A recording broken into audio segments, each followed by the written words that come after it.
नमस्कार आप सभी बच्चों। आज हम जंगल में जानवरों और उनके राजा की एक लंबी और सार्थक कहानी सुनते हैं, जो चोर को खोजने के लिए अपनी बुद्धि का उपयोग करता है।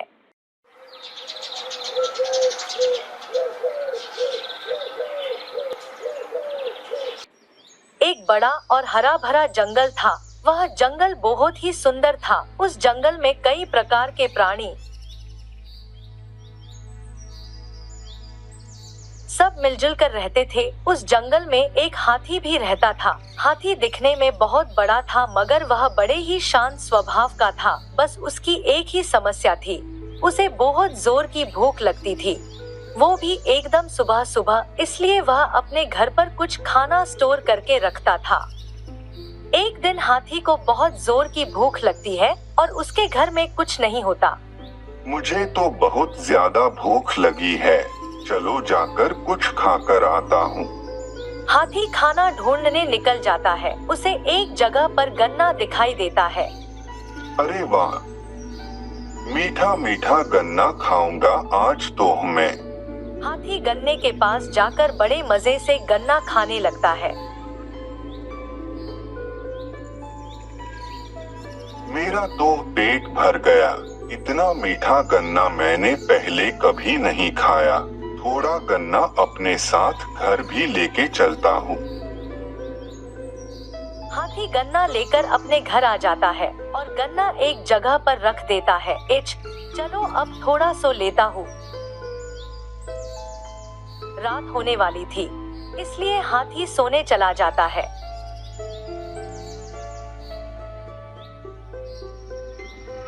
The next morning.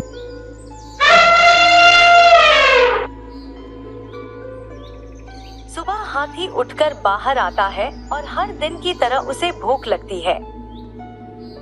मुझे बहुत भूख लगी है, चलो कल लाया हुआ गन्ना खाता हूँ। अरे मेरा गन्ना कहाँ चला गया? मैंने तो यही रखा था। हाथी ने इस बात को नजरअंदाज किया, लेकिन उसका खाना कई बार चोरी हुआ। मेरा खाना तो हमेशा चोरी होने लगा है। अगर ऐसा ही चलता रहा तो मैं भूखा ही रहूंगा। हाथी को परेशान देखकर उसके पड़ोस में रहने वाला हिरण वहां पर आता है।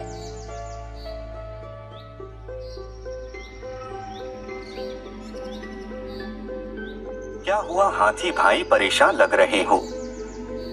क्या बताऊं हिरन भाई, कोई परेशानी है क्या? कई दिन से मेरा खाना चोरी हो रहा है। क्या तुम्हार भी खाना चोरी हो रहा है? तुम्हारा भी हो रहा ही क्या? हाँ होता है, लेकिन मुझे लगा सिर्फ मेरा ही खाना चोरी हो रहा है। हाथी और हिरन को बात करता देख वहाँ पर एक कुत्ता आया। क्या हुआ, परेशान लग रहे हो? हाँ भाई, हमारा खाना चोरी हो रहा है। तुम्हारा भी खाना चोरी हो रहा है क्या? इसका मतलब तुम्हारा भी खाना चोरी हो रहा है ना? हाँ, मैं भी इसी बात से परेशान हूँ। तभी वहाँ से मोर जाता हुआ हिरन को दिखाई देता है। अरे मोर, यहाँ तो आना जरा। क्या हुआ, सब ठीक तो है ना? और आप सभी ऐसे एक जगह पर? वह सब छोड़ो, एक बात बताओ। हाँ बोलो। क्या तुम्हारा खाना चोरी होता है? हाँ, इन दिनों में मेरा खाना बहुत चोरी हुआ है। यह तो बहुत बड़ी परेशानी है। हमें यह बात राजा को बतानी होगी, वो इस बात का कोई न कोई हल निकाल देंगे। सभी प्राणी राजा के पास जाने के लिए निकलते हैं। रास्ते में उन्हें एक लोमड़ी देखती है और सोचती है कि ये सारे एक साथ कहाँ जा रहे हैं। क्या हुआ, तुम सब लोग कहाँ जा रहे हैं? इन दिनों में हमारा खाना कोई चुरा ले जा रहा है। क्या तुम्हारा भी खाना चोरी होता है? हाँ, इन दिनों मेरा भी खाना चोरी हो रहा है। तो फिर चलो हम सब के साथ महाराज के पास इस परेशानी को लेकर जा रहे हैं। महाराज ही हमें इस परेशानी से बाहर निकल सकते हैं। बात तो सही है। सभी जानवर राजा के पास पहुंच जाते हैं। बाहर राजा का प्रधान कौआ होता है। क्या हुआ तुम सब यहाँ? हमें महाराज से मिलना है। ठीक है, मैं महाराज को अभी तुम्हारा संदेश देता हूँ। कौआ राजा की गुफा में जाता है। महाराज, सारे जानवर आपसे मिलने आए हैं।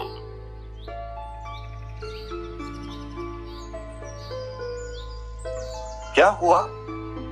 तुम सब यहाँ क्या बात है? महाराज, इन दिनों में हमारा खाना कोई चुरा के ले जा रहा है। क्या सभी जानवरों का खाना चोरी हुआ है? हाँ महाराज। कितने दिनों से ये सब हो रहा है? कुछ ही दिन हो गए हैं महाराज। राजा कुछ सोचने लगता है। इस परेशानी का एक हल है। क्या हल है महाराज? हम में से किसी एक को रात में पहरा देना होगा, तभी हमें इस चोर का पता चल सकता है। लेकिन महाराज, हम तो रात में सो जाते हैं और रात में कुछ दिखाई भी नहीं देता। तो फिर हम किसी ऐसे को पहरा देने को कहेंगे जो रात में भी अच्छी तरह देख सकता है। ऐसा कौन है महाराज? बिल्ली रात में अच्छी तरह देख सकती है। उसे रात में देखने में कोई परेशानी नहीं आती है। लेकिन बिल्ली तो यहाँ नहीं है। प्रधान जी, जाइए और बिल्ली को बुलाकर लाइए। कौआ जाता है। थोड़ी देर में कौआ और बिल्ली राजा के पास आते हैं। आपने मुझे याद किया महाराज। हाँ, हमें तुम्हारी मदद की जरूरत है। आदेश दीजिए महाराज। जंगल में कोई तो चोरी कर रहा है। क्या तुम रात को पहरा दोगी? हाँ महाराज। तो ठीक है, बिल्ली रात को पहरा देगी। चिंता मत करो, चोर जल्द ही पकड़ा जाएगा। सभी जानवर संतुष्ट होकर अपने अपने घर जाते हैं। ओ बच्चों, मैंने आपको पहले भी बताया था कि यह कहानी थोड़ी लंबी होने वाली है और सूर्यास्त हो चुका है, इसलिए अगली बार हम इस वीडियो के दूसरे भाग में इस कहानी को जारी रखेंगे। इस तरह की और सार्थक कहानियों के लिए चैनल सब्सक्राइब करें। इस कहानी के भाग 2 के साथ अगली बार मिलते हैं।